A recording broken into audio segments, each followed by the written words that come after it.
What's up, everyone? It's Wheaties. It's currently 2:20 in the morning. David, or Senior Jenkins, as many as you know him, recently made a video due to a message that he received regarding suicide, and I just kind of wanted to put out my personal kind of experience and story and encouragement as well. So there's been a few points in my life that I would consider like low points. Um, One of them was I grew up with a kid named Tyler um, when I was living in Oregon, and in 6th grade, I came to school on a Wednesday, and it came up on the morning announcements that he had taken his life the night before. Um, and for being that age, like that's not really something you think about, and that really took me by surprise, having like seen him at school the day before and not really even known, and just having a good friend like that like do that to themselves is it's yeah, it's harsh, but I don't know, that's like an argument that I guess you could use is think about others. It's like I don't want to like put the wrong message, but it's when when you do that, it's not, you're not only hurting yourself. This counts for any like self-harm, anything that you, any pain that you put yourself through because of, for whatever reason. It doesn't just hurt you, it hurts those around you and those that love you and those that you love. Um, but another point um, would have been when, I don't know, it was, wow, it was probably a while back now, 5 or so years, 6 years maybe. Um, my dad was diagnosed with melanoma skin cancer, which when you hear skin cancer you don't really think that much of it, but melanoma is the only, not the only, but it's the major fatal skin cancer. Um,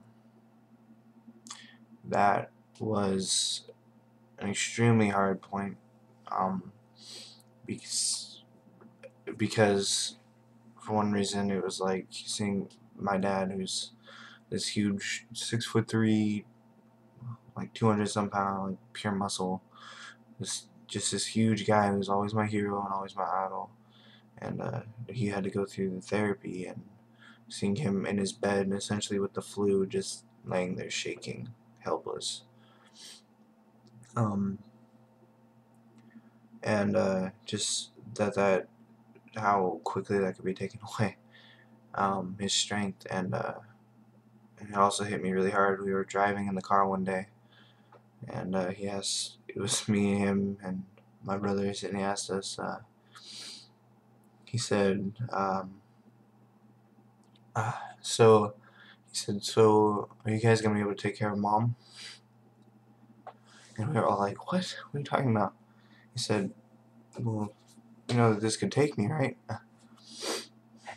And do you guys think you could take care of mom? But that, at the same time, however hard that was, sorry, it was also kind of just almost an uplifting thing, just how selfless he was, instead of thinking about himself. But there was a lot of times when he was going through that I just felt so helpless and really wanted to just be done with all of it. Sorry. But that's not, I don't know, it was like, that was almost a selfish thing too. It's just, it was so hard for me to see him go through that, that I didn't want to go through it myself when he was the one that really had it tough, not me. Um, and then a more recent time, I went through a whole situation with someone, relationship, I guess you could say. It wasn't really anything, and just how that ended, that was the worst. I don't want to go into it. It's complicated, whatever, blah blah blah, bullcrap. But yeah, that was all very depressing. I'm sorry. Uplifting, yes.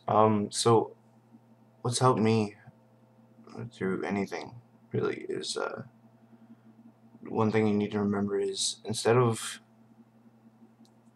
like allowing even the people that negatively affect your life, because growing up I was not the cool kid, I was not the jock, nothing. I was the middle child. I went to school, got bullied at school, came home, got on the computer, and spent the rest of my afternoon on the computer and evening and everything, and just did the process every single day.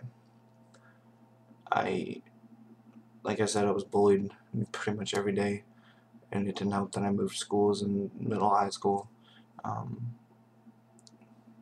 but it was like so stupid. I don't know how ignorant people are, and you have to remember that it's not your fault. No matter what they say, no matter what names they call you, and whatever, it's just it's not your fault. They're stupid people, and but what you thing to remember is instead of latching on to what they say and how they act and how they treat you, you need to latch on to the people that love you, your family members, your real friends, and even those like the elder people in your life that grandparents, great aunts, great uncles, that sort of thing. That just people that have lived life, and because they will be the ones that accept you no matter what happens, and that will continue to love you. And I know that's what helped me a lot is just having close friends like my cousin Matt, who is my best friend and has been for years. Um, Having him is just like a like another backbone almost that I can rely on. It's really nice. Just relationships like that. That's what will help you get through. And they don't have to be people that you see every day. I mean, they can be internet friends too. I mean, I've met some amazing people on even Tumblr. So just yeah, even no matter how hard it'll be, people like that will always be there for you. Um, Trying to think of what else I was gonna say. And another thing is don't keep that stuff bottled up. That was the worst thing I did. Was I would just write it down. I had a diary, and I would write it down in there instead of telling people until um, my dad actually found it, and so he made me talk to counselors and pastors, and that actually helped a lot. Just simply telling people my pain, I guess you could call it. But really, it's it's so much different now because now I look back at all that. It's just my past, and it doesn't affect me anymore. And um, you know, it's a lot easier. And just remember that. I guess it does get easier. It does get better. There's so much to experience, so much out there. Just you haven't tried everything, so remember that. All right.